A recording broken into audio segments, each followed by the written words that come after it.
Good evening and This welcome. meeting is being recorded. Good evening, welcome.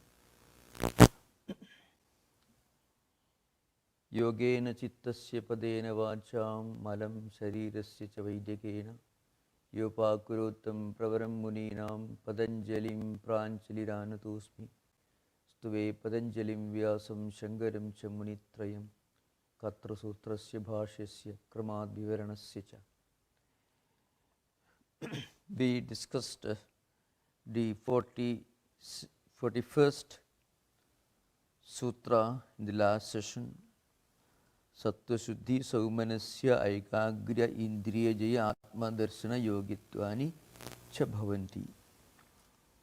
So, what normally happens to a person who takes to yoga, both physical and psychological, but more stress is to be given to the physical aspects, psychological aspects. The point is, there is a gradation in this context. When a person tries to practice yamas and niyamas, he will naturally start feeling a kind of inner contentment, and that contentment will create an air of tranquility and peace in his mind. So naturally his physical expressions become more even. So it is the physical aspect that normally will attract the attention of others. But gradually such a person will start manifesting a deeper and more psychological aspects as a result of practicing yamas and niyamas. So you can very easily explain this in the light of normal human behavior. Suppose a person has got a very violent tendency. It may not always be expressed externally, you may not be able to understand it. People can hide their feelings very well. But even if they try their best to hide their feelings, you can see the inner friction going on within, and that friction can be seen in the facial expressions. So that is a physical aspect. But as one goes deeper and deeper into the practice of yamas or niyamas, and that's the more important aspect here. Other characteristics like satya pradishta, other important characteristics may not always be so easily visible. But when a spiritual seeker begins to practice yamas and niyamas, he cannot really hide his own goodness from others. This may not always be recognized by everyone or appreciated by everyone. That is, of course, another aspect is there. A good person or goodness of a person, the sattvic qualities may not always find appreciation or approval, but those who have somehow some connection with these qualities will immediately be able to connect with such a person, with such a yogi or yoga practitioner, and he will be able to understand. And this is how the aura or the transpersonal personality evolves. This is an important thing to understand. So that's why purification of mind, pleasantness of feeling, and control of senses. Control of senses may not be physically visible, but the control of senses will produce sattva shuddhi, and it will produce saumanasya. Saumanasya actually means pleasantness, tranquility of mind, peace, a peaceful expression in the mind. The point is, these things may not always be visible, and in the sense it expresses itself outwardly, like the muscles of a muscular person. there is nothing very abstract or profound or subtle in it. It is physically verifiable. But the subtle aura of a personality which is invisible, it may not be readily comprehended by everyone, but those who have some connection with those qualities will be able to discern, and in that sense it is very intense and very real. So there is something invisible and also visible. The visible may be expressions, and invisible may be the inner feelings and peace of mind, tranquility, which will be visible only to those who can appreciate, approve, who can understand, who can connect with that. Otherwise it may not be understood or recognized by the general public. So that's the idea behind, an indriya jayatvam, etc. Next one is very important, santoshat anuttama sukhalabha. It's a very, very famous word, santoshat. From this contentment, because of this contentment, naturally that person will start enjoying a sense of happiness. So it is very well recognized in spiritual psychology, in all ancient traditions, that the greatest happiness is when you don't have any desire to fulfill.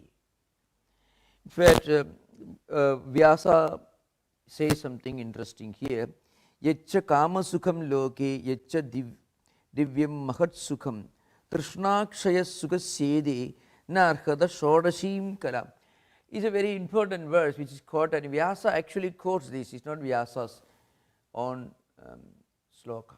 It's not this complete. What it means is, whatever pleasure, whatever enjoyment, whatever happiness that you derive when some of your desires are fulfilled, out of that you get a happiness or pleasure. Well, any worldly enjoyment, people who want money, when they get a lot of money, they feel happy. When they are in need of a job, when they get a job, they become happy. So an example of kama sukham, fulfillment of a desired object, which produces happiness and pleasantness. That's true. But the problem with that happiness is, it is only temporary. It actually is nothing but absence of unhappiness. Any kind of worldly enjoyment is only a temporary postponement of misery. Any worldly enjoyment is just an absence of misery. But when you go beyond both, then you have perpetual happiness. That's what Vyasa is going to mention in this verse. And he says, Trishna kshaya sukhasya ede.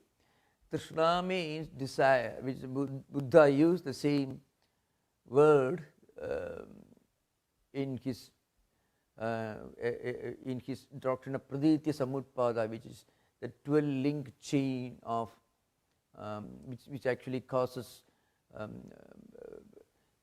life cycles, birth, death, rebirth, and again continuing, this past, present and future, all linked together by this Pratitya Samutpada, the 12-link chain, this wheel of what you call samsara in the Sanskrit language, means worldly transmigration, transmigratory circle, which he says is rooted in Trishna.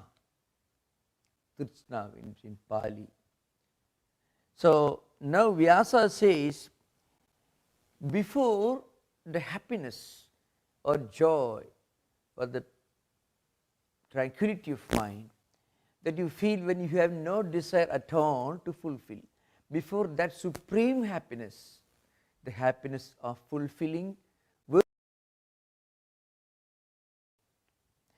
Vyasa's language is, It is not equal to a 16th part of the pleasure derived by the cessation of desire. Cessation of desire, complete freedom from desire. That produces a kind of pleasure and enjoyment that is 16 times as profound, as enjoyable as the enjoyment that you get by fulfilling your worldly desires. This is the language of Vyasa. Very interesting analysis. Actually, Vijnana Bhikshu in his Yoga Vartika, he brings in some mantras from Taittiriya Upanishad, Yajurveda, Krishna Yajurveda, and he substantiates this idea with some very forceful statements. So I shall try to explain the commentary, super commentary called Yoga Bhashya Vartikam by Vijnana Bhikshu. Of course, he closely follows Vyasa. Remember, we should always know there is a reason why these commentaries are important. We are actually entering the world of pure gold mines, these commentaries. We should all know very well Patanjali are very, very brief statements which may not mean anything to anyone unless you read and understand the sutras in the light of the commentaries and super commentaries written by a succession of this lineage of the great yoga teachers. Again, I should teachers of Yoga Sutras I'm talking about. So Vijnana Bhikshu says, Santoshat Anuttama Sukhalabha. He just quotes, of course this is a quotation of the sutra. Then he says, Nasti Uttamam Sukham Yasmat Tadrisa Sukhasya Labha Santoshasthairya Bhavadi Iti Arthaha. What it means is the obtainment of that unique kind of pleasure which comes to a person when he is totally free from any desire. Because when a person has no desire, his mind remains calm and quiet like a lake or a pond, but there is not a single bubble or a wave or current. It is absolutely calm and quiet. So a desire means suddenly a wave. A strong desire, ambition means like a tsunami. And when the tsunami comes, cities and towns and villages get flooded, people die. It creates misery.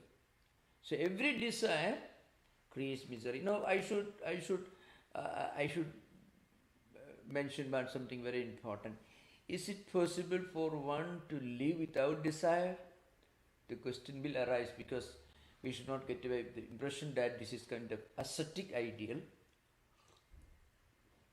What it means is, when we understand, when we get a handle on this psychology of desire and the problems it could create, then we'll be able to, first of all, lower the level of desires, and then we will be able to give a promotion to our own desires. We can have desire for something higher. And that is very much approved in the Yoga Sutras called Parinama Dukkha. You can promote, you can go for a higher goal when you have your mind fixed on something sublime, something wonderful, something elevating. Then that is also a kind of desire, but that desire has got one side. It gives you peace of mind. It is not wretchedness. It is not misery. To give an example, Buddha felt this problem. 28 years, a prince brought up in a palace. He did not know anything about the dark side of life.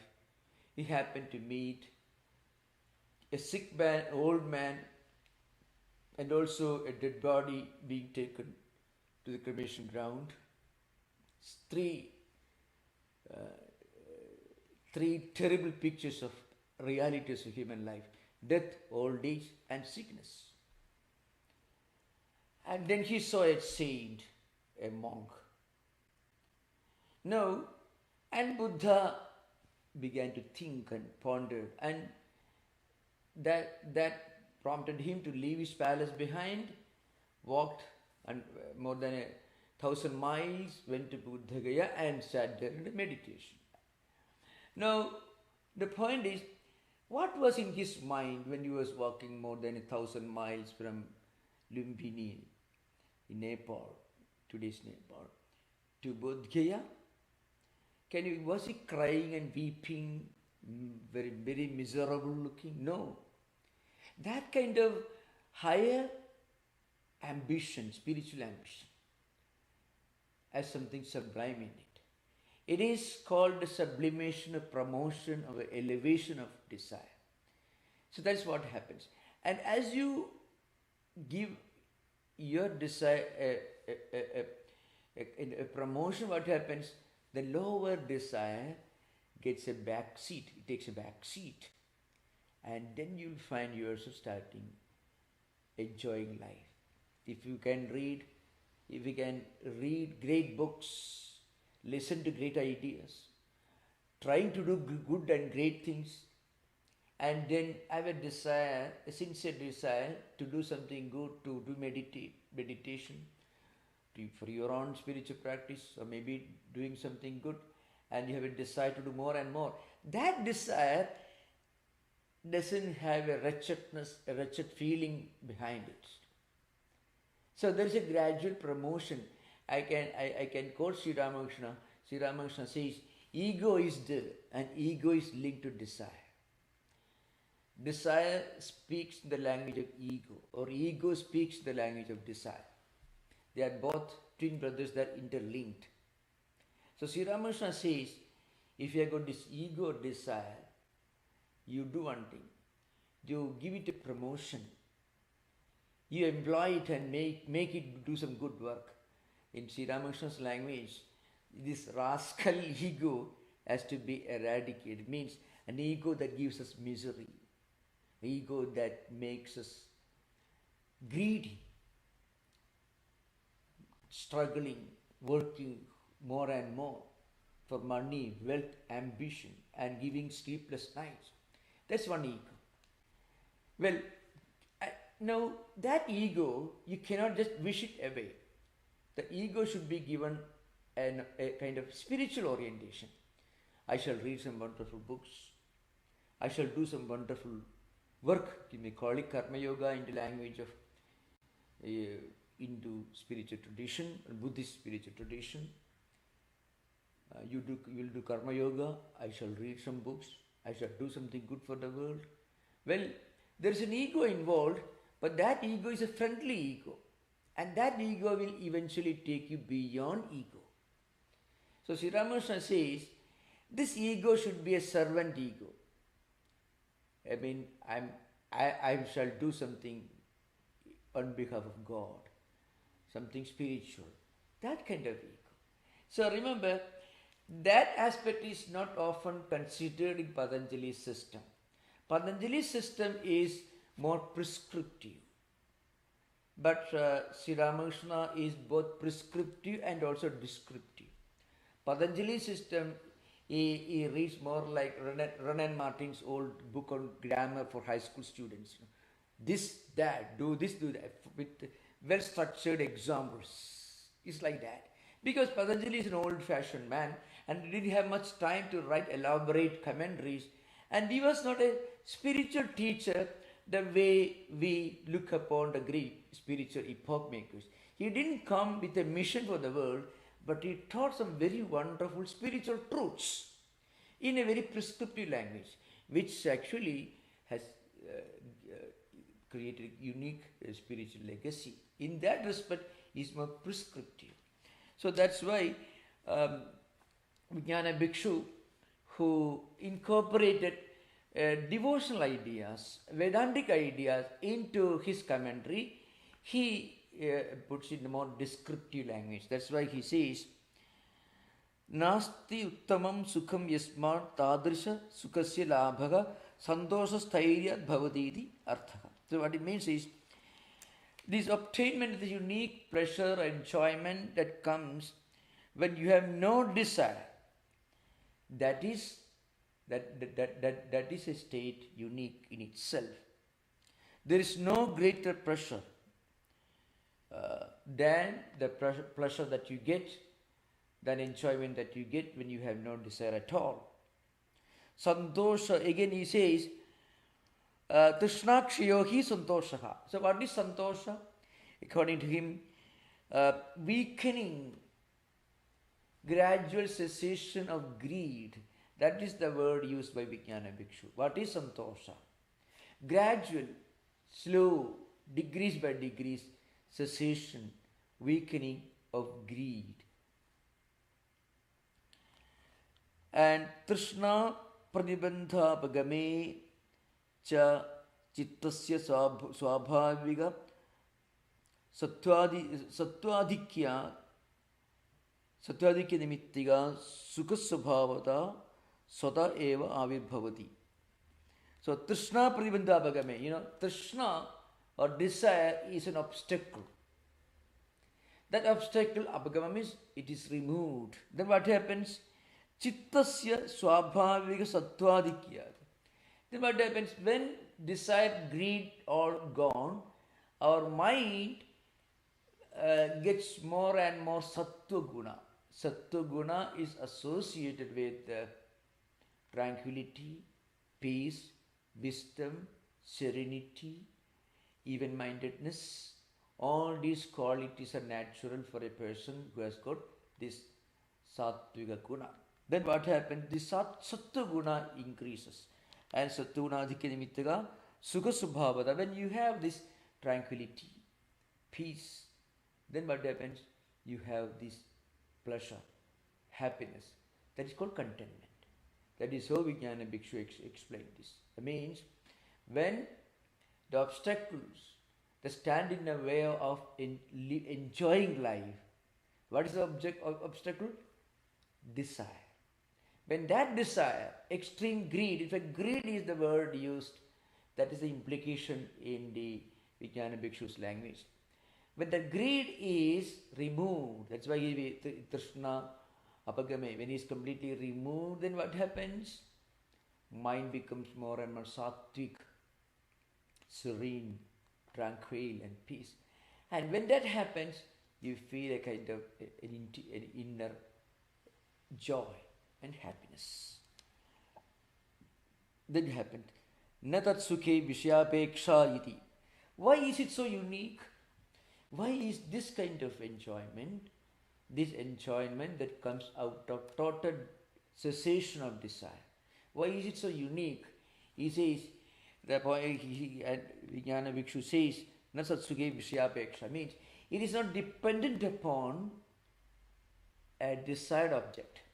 All other desire are focused on some object that we desire for. If a person wants wealth, wealth is an object of his desire.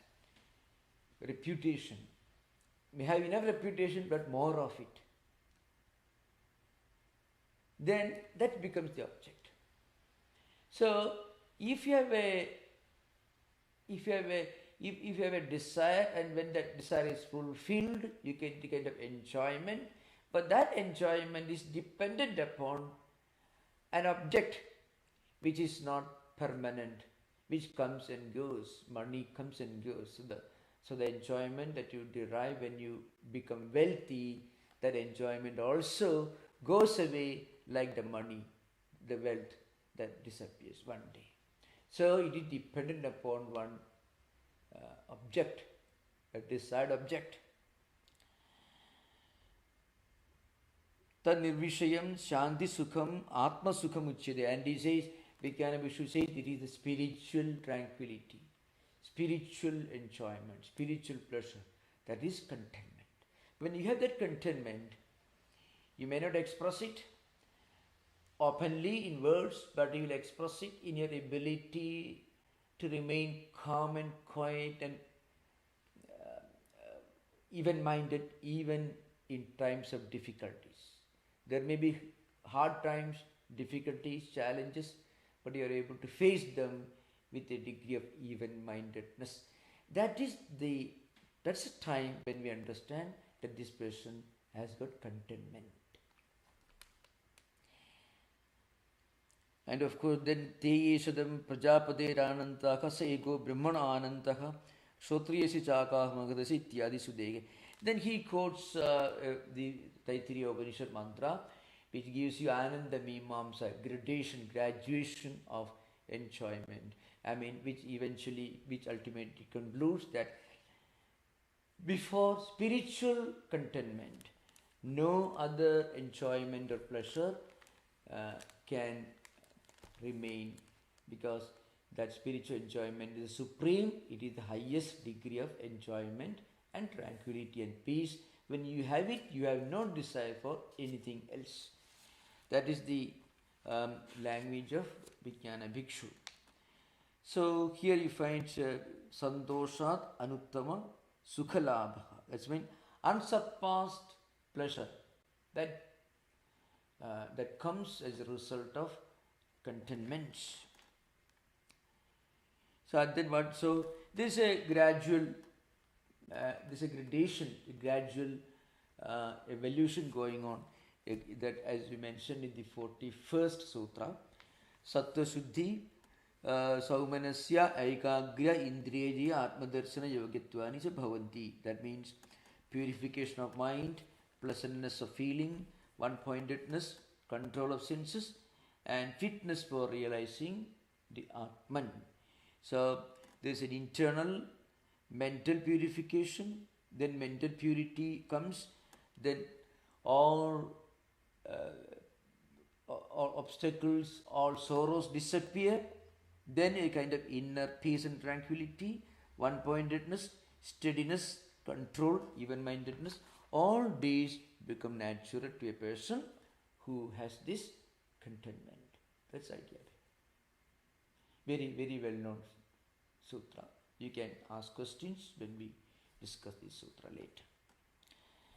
So that is the 42nd sutra. 43rd sutra is very, very important. We'll discuss that.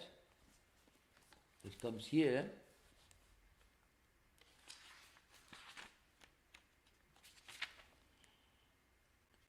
Kayendriya siddhihi asuddhikshayat tapasaha. So tapasaha asuddhikshayat kayendriya siddhihi bhavati. This is the explanation. It means when a person gets established in tapa, austerities, then all mental impurities will go away.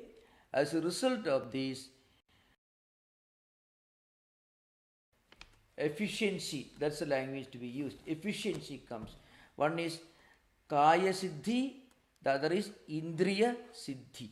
That's a kaya indriya siddhi. In other words, what the meaning is this: when a person practices austerity, let us say some rigorous disciplines, fasting, or maybe you just a few days continuously, 3 days, 7 days, and so on, practicing the taking of holy names or reading holy scriptures. Every religious tradition has its own rituals, its own practices of austerity. As a result of this, what happens? Our mind gets purified. We may ask the question, by fasting, how does my mind get pure? Apparently you don't see a connection. What happens, when we deny ourselves something that we need, then we are able to withstand the difficulties that arise out of this denial of what we need for everyday sustenance. Then what happens, we will start thinking of something higher. If you fast for some days or maybe for a day, if you fast completely, you start thinking of something beyond the body. when it is done with a sense of sanctity and sacredness. If you do another kind of austerity, let us say 3 days you spend reading some holy scriptures, attending a retreat, listening to lectures, living in a particular atmosphere, in a place, it's a kind of austerity, tapa. It is called tapa. Then what happens? We start thinking of something higher and transcendental, empirical. So that's what happens. So when our mind connects with something transcendental, the mind naturally gets a promotion. It generates a lot of healthy spiritual energies. This is what happens. That's how kayendriya siddhihi asuddhikshaya tapasaha. Because of austerity, impurities get removed, mostly kleshas get slowly weakened, and then there is the perfection in the body and the senses. What I mean is called kaya siddhi and indriya siddhi. According to commentators, there are certain implications here. Kaya siddhi means certain powers that a person will get. It's called anima, mahima, garima, laghima, prapti, pragamyam, isittum, vasittum. So these are some of the ashta siddhis called. We can become small, we can become very big, heavy, light, and then you can attain whatever you want, and whatever even without any effort you can have everything you want, and then you get control over others, and you'll be able to get people's attention, interaction, and so on. Now remember, we cannot really explain this in a public class, how this happens and why this happens. We can only say that there have been people known to display these qualities. But what we should remember, these qualities are not, use the popular language, is not a big deal. In the Patanjali himself makes it very clear, commentators also make it very clear, that these so-called occult powers which we discussed in the Vibhudipada they don't constitute the goal of yoga practices. They are only a particular stage that you should go beyond. It is an intermediary stage that you should go beyond. You should not get stuck at that stage. So naturally you find people who practice a lot of disciplines, a lot of self-denial, a lot of austerities, will generate a unique aura about them, some spiritual qualities. We have been known in all traditions, whether Christian mystics, Hindu ascetics, Jains, Buddhist monks. It's known, there are many stories, and they are supposed to have possessed some of these what so-called occult or superhuman characteristics, but those who display and parade them are not appreciated in the spiritual tradition. Rather, those who make too much of these external powers are not considered to be of the highest order. It's an important point, remember. That's it.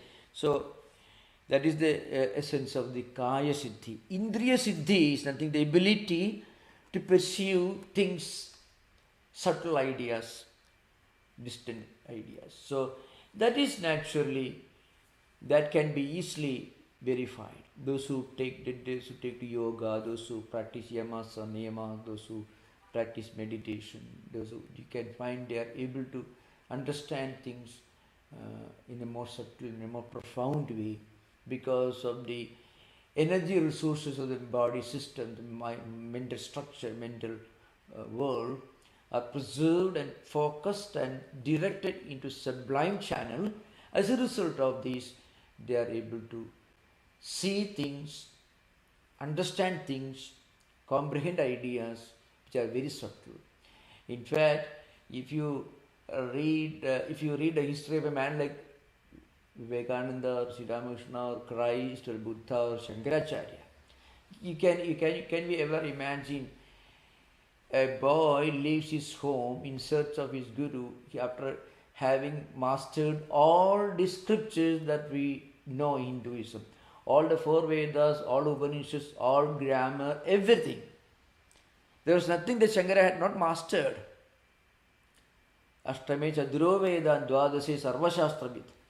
By 8 years, he had finished all the four Vedas, which if you had to fill the whole volume, you need 2 rows of a big bookshelf. He had already mastered. And then by 12th year, there was nothing for him to learn. By 16th year, he had written books that today Pandits, scholars take 40 years, 50 years to study and master and debate and discuss and quarrel with what Shankara says this, and all was written by a boy who had not just come out of his high school. He was a 9th grader. That was Shankaracharya's stage. And he established 10 monastic orders. Remember, Ignatius Loyola is the founder of the Jesuits. Shankaracharya founded 10 such monastic orders. Plus writing all these books. And he did not just write theological books, dialectical works. So if we can combine Aristotle, Plato, Augustine, Aquinas and Kant in one bag, that was the kind of intellect he had. And not only that, he also wrote the most profound Sanskrit poetry, devotional poetry. He established hundreds of temples. When today the puja we are conducting here, all these mantras were formulated by him. And he established 4 monasteries in 4 distant corners of India. Traveled all over Indian subcontinent 4 times. If you go to the extreme Himalayan region near China border, in Tibetan border, you can find Shankaracharya's ashrama. He found it. And extreme south, extreme east, extreme west. So everywhere you find now. And he finished all his work in 32 years. And his dialectical works, his arguments are still studied all over the world. Swami Vivekananda brought this in 19th century and expounded in modern English. That's what's called Vedanta today, Advaita Vedanta. Now, where did he get all these powers? Today you find a child may be able to memorize maybe all the figures of a car. He may memorize the capital cities of 200 countries in the world. But here this little boy was sitting and writing all these books, which today Pandits take their whole lifetime to study and discuss. So that's why he called, Indriya Siddhi, the ability to perceive and understand subtle spiritual truths and articulate them. So this is an important thing. So I'm just giving an example, that's all. Next one is also a very important sutra, which I will discuss in the light of Vijnana Bhikshu again. That is, that sutra is 43rd sutra we discussed. That's, of course, we finished the 44th one. 44th sutra is Swadhyayat Ishtadevata Samprayogaha. This needs a lot of explanation. Swadhyayat, which means Shauja Santosha Tapas Swadhyaya Isra Pradhana, niyamas. So that is one of the niyamas. I mean, listening to holy words, mantras, reading scriptures, trying to meditate on the meaning of holy words and internalization of great spiritual ideas is called Swadhyaya. So what happens when you do this is mentioned here, Ishtadevata Samprayogaha. Samprayoga is a word, it is a special meaning. What it means is, suppose you are uttering a mantra, and Hindu tradition, into pantheon, there are many deities, Ganapati, Vishnu, Shiva, and so on. If you go to nearby Hindu temples, you can see. And when they do puja, there are different mantras uttered. When they put flowers, the deities, they utter different mantras. These mantras are sacred verbal symbols which, when repeated, they will influence our mind. They will give us something in terms of spiritual fulfillment, because those mantras are unique, strong, powerful word symbols which will be practiced and chanted, recited and meditated upon by great devotees and saints and sages for thousands of years. So they have acquired a potency when you also recite it, or when you listen to it. If our mind is ready, when our mind is ready, we will realize the potency. And what happens when you chant these mantras for long years with a sense of sanctity and sacredness and continuity? Ishtadevata Samprayog. What it means is, you will be able to see with your own eyes these divine celestial beings called different devatas. That is the idea behind, and you will be able to talk to them. You will feel that they are actually real, and you can physically feel their presence. That is the implication of this 44th sutra. Now, this is again, it is not something that we can verbally explain, but if you listen to, or if you yourself recite some sacred mantras, when you feel a kind of inner poise and tranquility, it means those mantras do have an effect on our mental system, again depending upon our own approach, our own spiritual fitness. And how this happens, Vyasa says, Nivartyamanameva tapo hinasti asudhya varanamalam. So what happens is, when you chant these mantras, what happens? Our mental impurities are removed. What are impurities? Impurities may be negativity, bad habits, bad thoughts, emotions and feelings that normally people carry with them as a baggage, which create conflicts and anxieties in our daily life. All of them slowly start getting removed. The dirt and these impurities create a kind of veil, a curtain, and when that is removed, what happens? Then we are able to Tadavaranamala abhagama kaya siddhi animadya tata indriya siddhi duran shravana darshana ityada. So that means, when this veil of impurities is removed, what happens? Mind becomes pure. Then mind is able to connect with this spiritual. That's why Swadhyaya is important, as an important tool. Remember, this Swadhyaya also is the beginning of sadhana, that is Kriya Yoga we mentioned. That's the beginning. That can be Karma Yoga, etc. But here Swadhyaya means chanting, listening to some holy, sacred word symbols. After all, we know very well that if we go on listening to some good sounds, good words, good sentences, we call them holy words or whatever it is.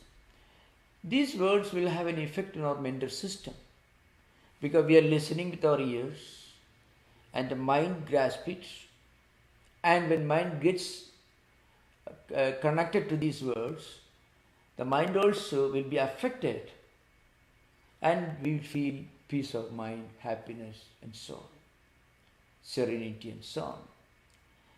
The opposite also is true. If we go on listening to bad words, use bad language, that also will have an effect on the mind. So it can be physically verified in any way. In fact, that's a tool without being aware of it. They use this tool in modern management techniques, and people are asked to repeat again and again, I shall succeed, I shall win, I have no problem, you know, raising your hands to the sky and imagine the energy is flowing all over your body. Well, really, and then you chant some mantras or whatever it is. So, and when we do that with a great sense of sanctity and sacredness, it really works. And when you pay $500 per session, then works all the better, because you have to get something back for the money you have spent. If you listen to lectures for which you don't pay anything, you don't take it seriously. That's what happens. So, the point is, this Swadhyaya is real, it is physically it can be verified. That's the idea behind.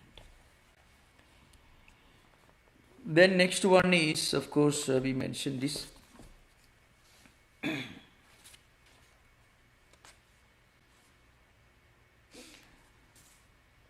That is 44th one is over. Then next one is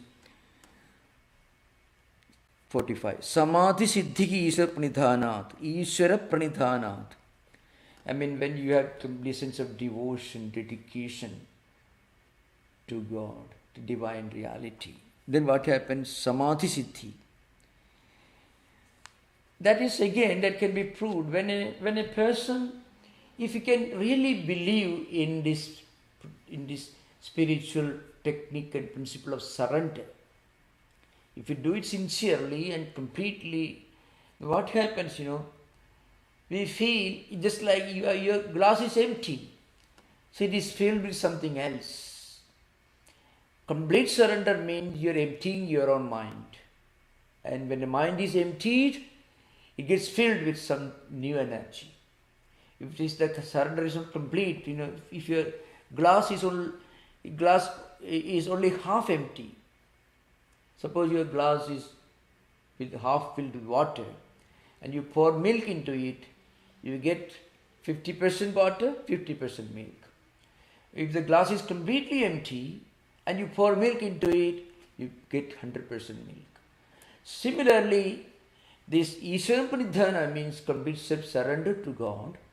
When it becomes really self-surrender, it's just like emptying the glass.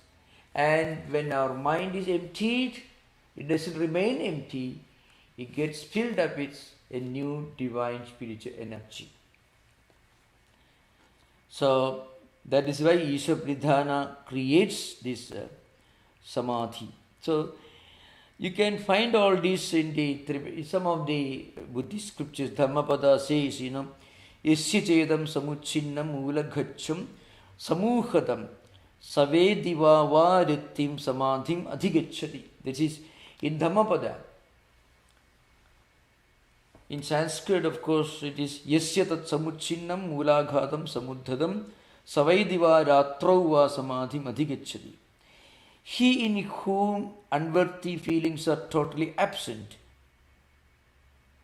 and completely absent, he alone attains samadhi. That is Buddha's teachings. So when our mind gets completely emptied of all foreign bodies or undesirable things, then that mind gets filled up with something sublime. And that's what we call samadhi.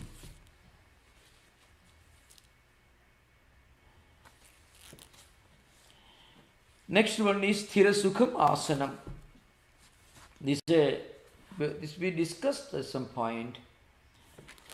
What is asana? Posture. That means steady and comfortable form of staying. That means the definition is given. Yena samstharena avasthidasya sthairiam sukham cha siddhyati. That's Sthira Sukham. Suppose you are sitting or you are staying, you are being established in a particular posture, and you feel a kind of sthairiam and saukyam. You feel kind of, you can do it for a long time without any effort. With no effort, but you can sit in that posture for a long time. That state is called asana. And it turns out that all the classical works on Hatha Yoga, like Heranda Samhita, Shiva Yoga Pradipika or Adya Yoga Pradipika, whatever, all these great books were being written by great yoga practitioners. Maybe they had developed a physical culture out of this yoga.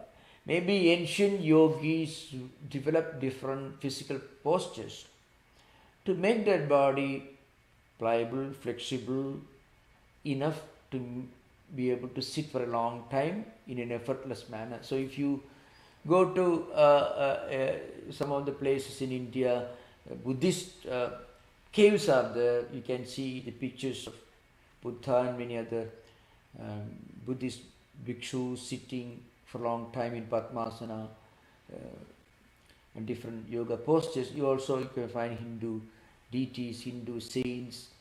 So that means this Padmasana posture or whatever may be Sustikasana, Sukhasana posture must have been practiced by saints and sages or Hindu Buddhist traditions for thousands of years.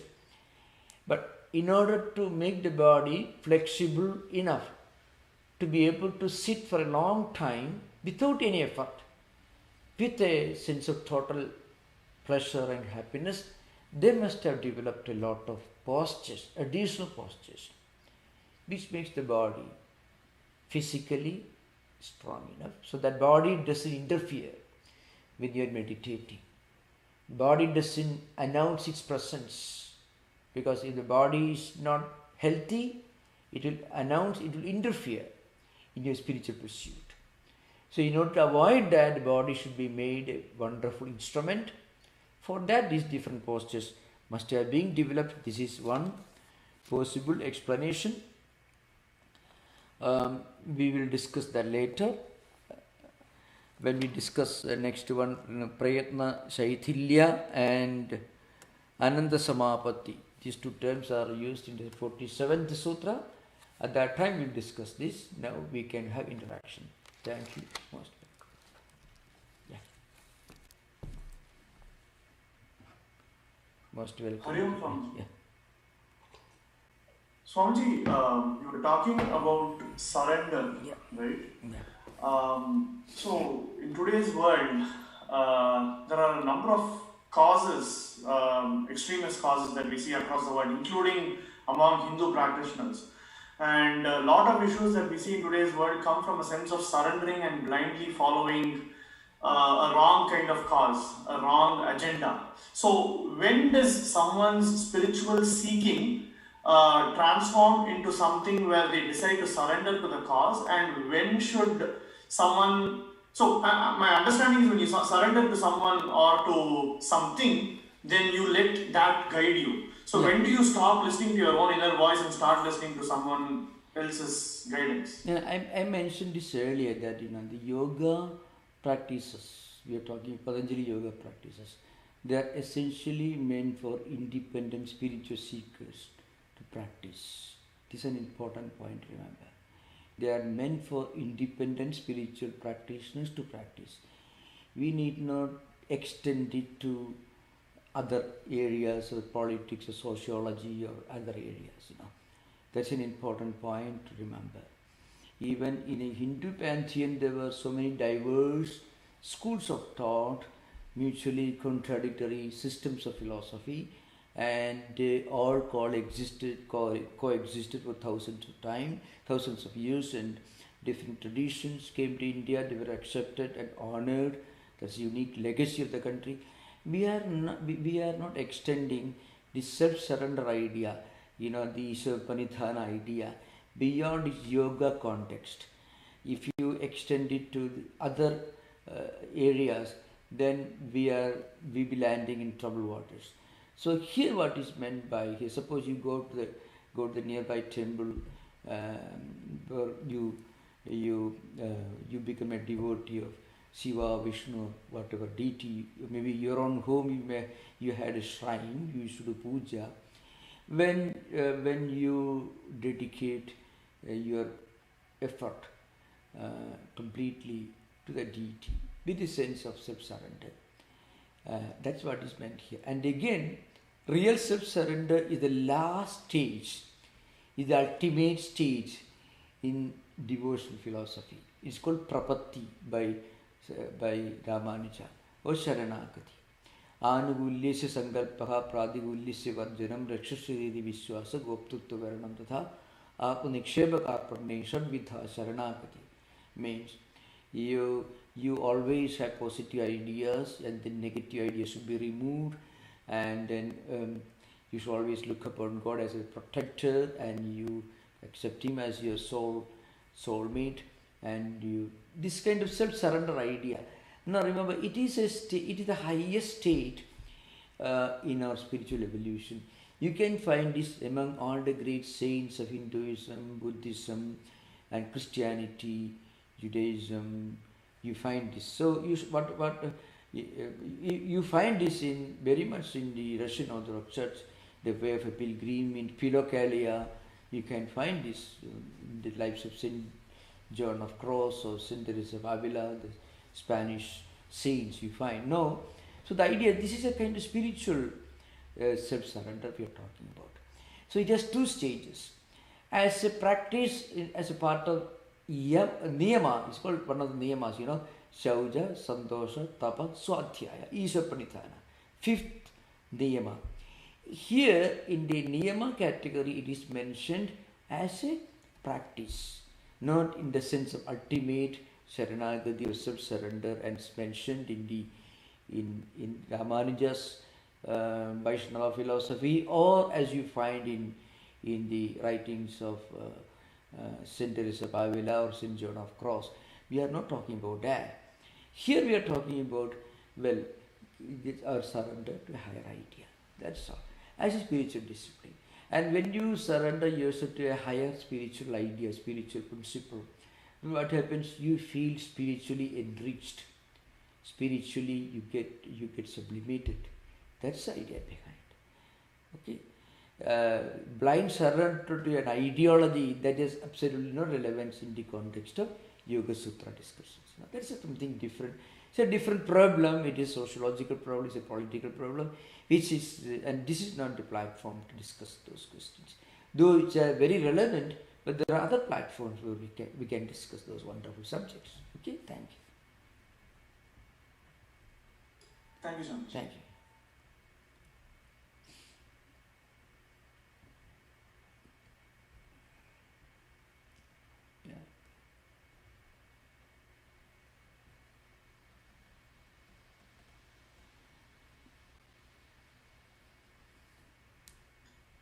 Swamiji, this is the brother. Yeah, most welcome. So,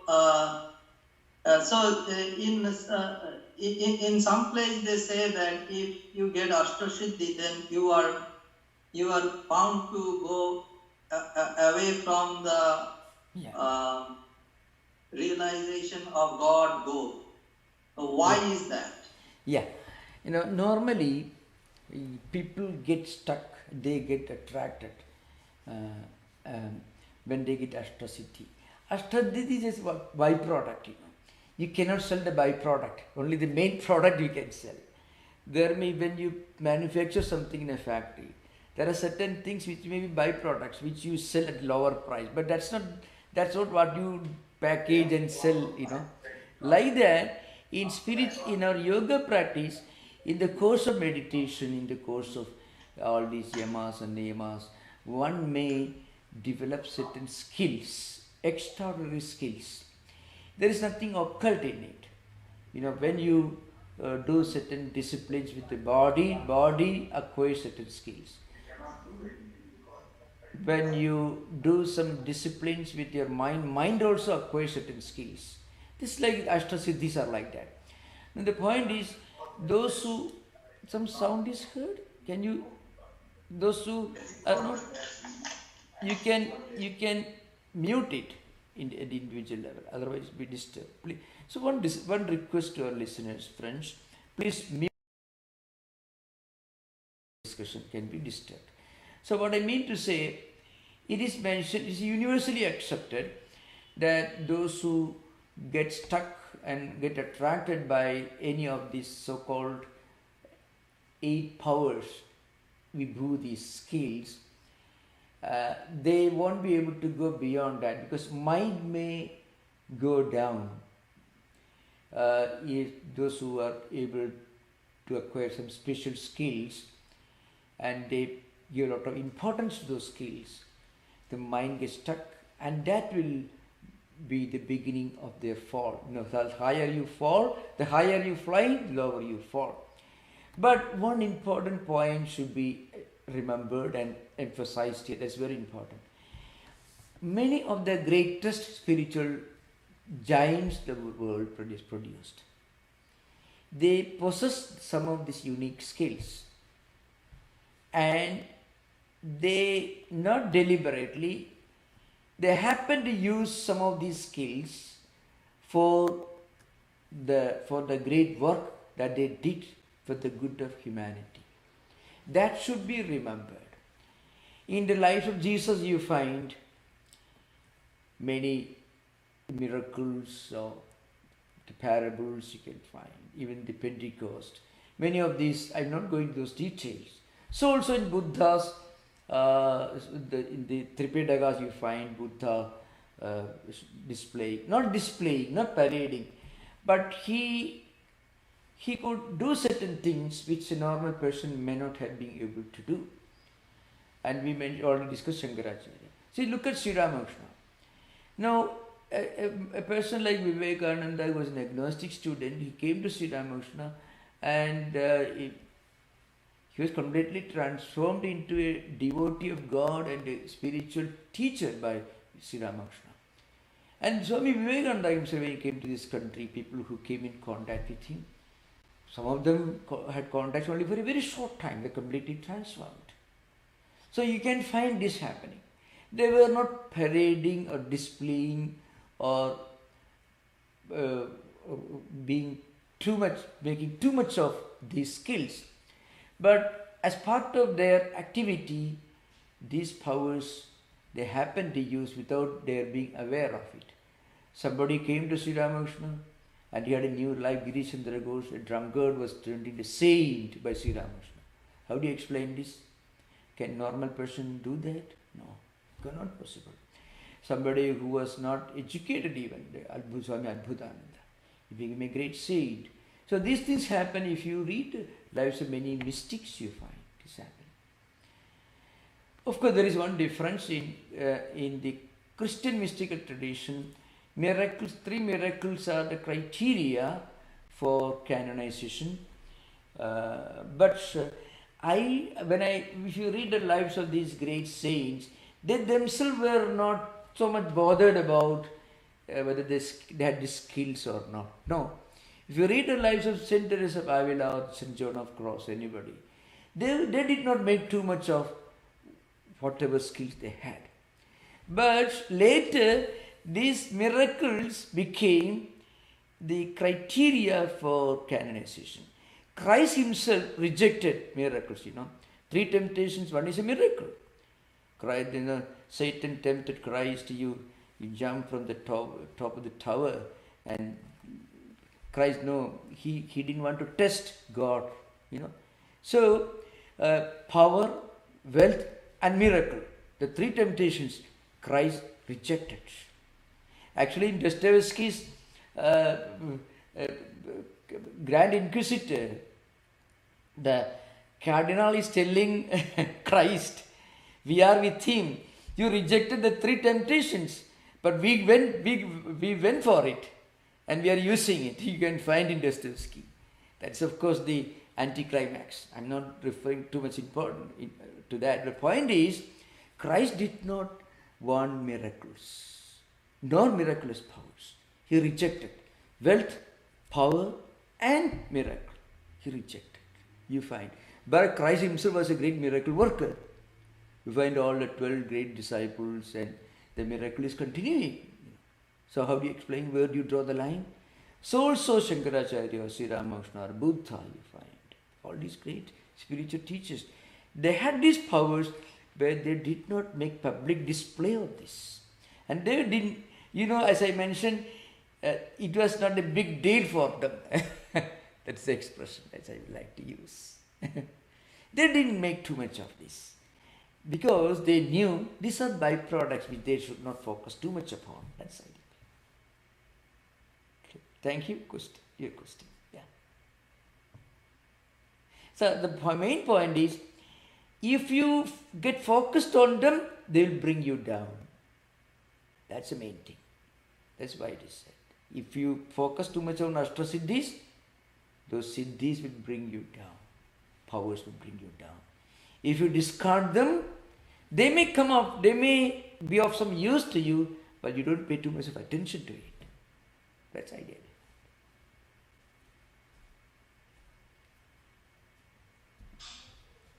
Thank you, Swami. Thank you. Swamiji, I've always battled with one question. Yeah. So, how do you balance out this desire to attain spiritualism while handling all your worldly duties? So, Gautama Buddha, for example, he left his family, he left his wife, he left his child, gave up everything. And of course, he's contributed so much to mankind and to spirituality and everything. But how do you balance out the fact that he's left his family without support? Yeah. In fact, there's a very relevant question. This morning we had a class on Sri Ramakrishna's gift to the world. We'll make it public after a few days. So, in that talk, I quoted, Sri Ramakrishna, the teacher of Vivekananda, when he was staying in Dakshineshwar temple, some householders came and he found they had neglected their duties. They left their wife and children at home and pretending to be a devotee of God. Sri Ramakrishna scolded them and asked them to go back. You go to your home, you work, do some work and earn your livelihood and look after your wife and children and parents. That's your duty. Now remember, I'm narrating this incident. We had this discussion this morning. In the context of Buddha, we should know Buddha's life, Buddha's example cannot be an example for everyone.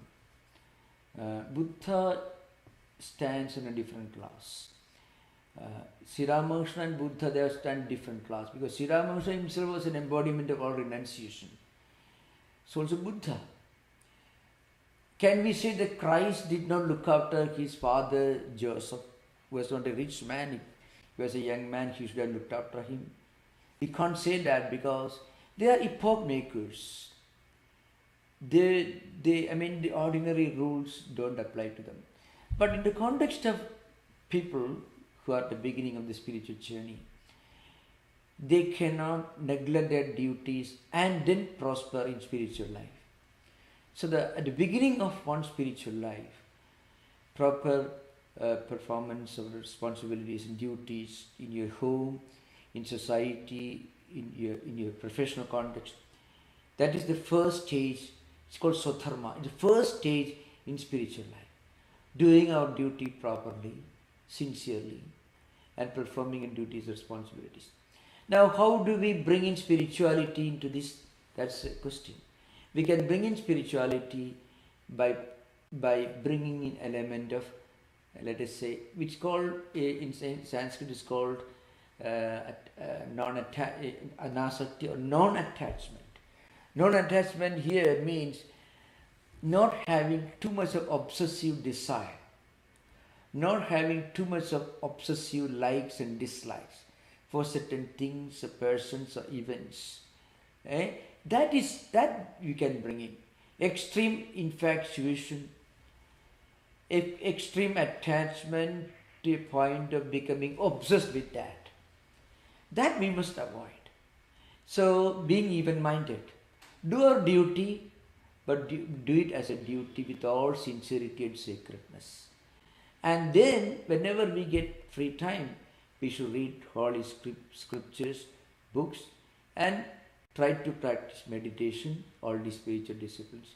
At the same time, we should be sincere in the performance of our daily duties in our family, in society, and also in public office. This is how we begin our spiritual life. One cannot prosper in spiritual life just by neglecting duties and responsibilities. But in the performance of duties and responsibilities, one can bring in a sense of sanctity and sacredness. This performance of duty itself is a spiritual discipline. When we do our work with a lot of likes and dislikes, obsessions, strong likes and dislikes, there is no spirituality in it. The same work when we do as an offering to God, with the same enthusiasm, efficiency, but with a sense of sanctity and sacredness, the same work becomes a spiritual. So the line of demarcation between secular and spiritual disappears for such a person. Even secular duties you can do as a spiritual work. So the secular merges with the spiritual. That is the beginning of one spiritual life. Thank you very much. Thank you. Swami. Yeah, thank you. Swamiji, but Buddha was a prince. And when he left his wife and kids, he had enough money for their support, Yeah. I would think. Yeah, certainly. Yeah, still, I don't think anyone should imitate Buddha. Even if you have plenty of money and a big house, still, Buddha's example should not be emulated. It's certainly not an example for common people, never. So, Buddha, actually, at some stage, this discussion comes, and Buddha's family members also became nuns, and his son became a Buddhist monk. But such examples happen very rarely. Very rarely. That's a different matter. Yeah. Yogi, please go and ask your question. You're next. Yeah. Pranam Maharaj. Namaskar. Sattva Shuddhi, how much importance does the food have in this, and are there any regulations about fasting in this respect to increase the sattva? Yeah. No, really, when we do fasting or when we perform any of these vows, we are deliberately denying our physical body certain things that it normally cherishes. So that actually helps us to get a promotion in our own spiritual evolution, a transcendental ascent we get. Because when you can withstand hunger or thirst, of course, it is mentioned in the Yoga Sutra and also in Gita elsewhere, it should be moderate. It should not be extreme. Asceticism is not recommended either in Buddhism, in the yoga, or in the mainstream Hinduism, not at all. So, all austerities, all practices of these vows are meant to help us to take an ascent in our spiritual life. So when we deny our body certain things that it normally enjoys or cherishes, we are actually recognizing the importance of something beyond the body, that is the mind, culture, emotions and samskaras. So that actually brings in an element of sattva shuddhi. It's called sattvika gunas. Sattvika gunas. When sattva guna increases, chitta shuddhi, sattva shuddhi, all will increase. That's the idea behind. We can give an example. Suppose a person is fasting. Suppose very restless person is fasting for 2-3 days, reading some scriptures, practicing prayers for a few hours, and you go and talk to him who has practiced this at least for 12 hours a day. In the evening, if you go and meet him, you find he has become more calm and quiet. Why this happens? If he practices that, not continuously, for some days, slowly that person, he appears to have become more calm and quiet, and he also starts feeling kind of inner serenity and peace. It means sattva-guna increases. And when sattva-guna increases, this sattva-shuddhi, saumanasya, all these will increase. That's what Patanjali says. It can be physically verified in many cases. 3 days ago was Mahashivratri. I fasted and did the Jagarana. I was very calm. But I think it was because of weakness rather than sattva. I don't know what to interpret out of that. Yeah, if it is just weakness, then you will become restless. Weakness will not give you peace of mind. If just weakness, then actually weakness creates bitterness and restlessness. See, if somebody fasts, he is not willing, he doesn't enjoy fasting, but he wants to fast. And if that person fasts too much, if he enforces upon himself this vow of fasting, you find he's not very happy. He becomes bitter within, and that bitterness will express. There's no doubt about it. It's a fact. Unless you attach a sanctity and sacredness to your ritual of fasting, you will not be able to enjoy peace of mind while doing fasting. It makes you restless and somewhat bitter. Yeah. Thank you. Yeah. Swamiji, Yeah. this is Jyoti. Yeah. Swamiji, can you hear me? Yeah, I can hear you. Please, thank you. Please go ahead. There was a Jain person I met, a Jain family. So this family, there was a child who had incurable problem, a lot of developmental issues. And the father was fasting for a whole month just on water. You see. So their faith, I guess Jainism encourages these kind of routines which the child had, from a medical point of view, an incurable problem, but he was hoping. Of course, he was doing fundraising and doing a lot of other activities so that he. I guess the Jain faith encourages. See, many Jain families, they fast for a month, but I mean, it's more than 4 to 6 weeks. Yeah. With just water. Yeah, the Jains are well known for that kind of extreme asceticism. Yeah. Yeah. Thank you. Neeru, your question next. Go ahead, please. Hi, Swamiji. Yeah. My question is about what you mentioned about duty for work. So these days we have so many choices and options for what we do for work and what our job is. When you talk about doing our duty at work, what do Vedanta and the Yoga Sutras teach us about how we should choose what work or what job we should do? Yeah. According to our tradition, any job that is available and that gives you a feeling of contentment, that you should choose.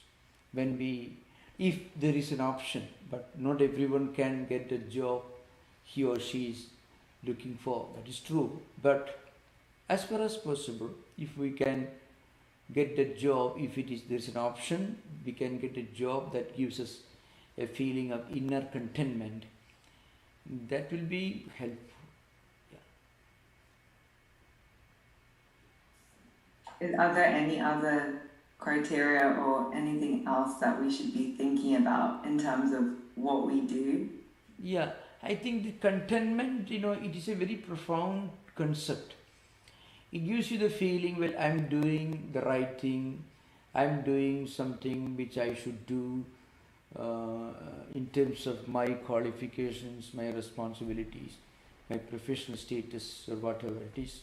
It is the right thing for me to do for my own good, and that's my way of doing what I can do for the good of others, for the good of the world.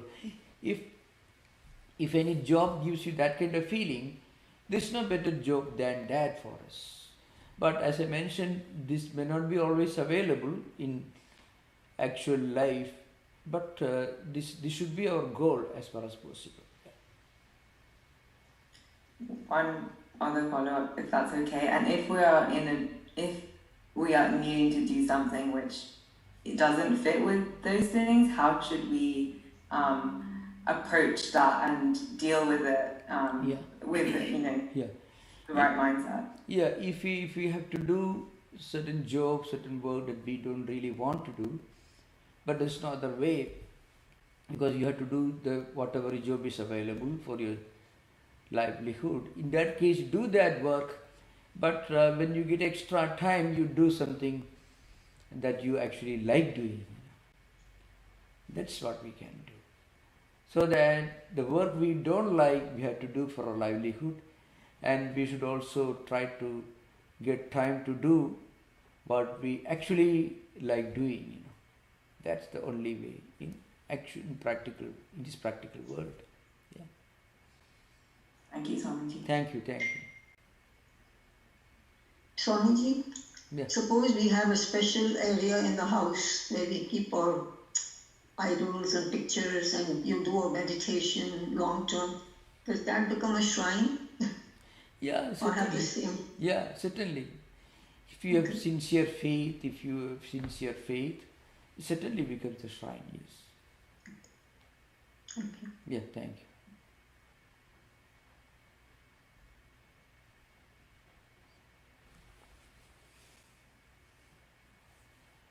you. We have just a few more minutes. If you have no other question, we'll conclude. Thank you for all the questions. Thank you for listening with patience. Namaskar. Om Shanti Shanti Shanti Harihi Om Tat Sat. Sri Ramakrishna Arpanamastu. The recording has stopped. Thank you, Maharaj. Thank you. Thank you. Yeah, Namaskar. Thank you. Thank you. Thank you.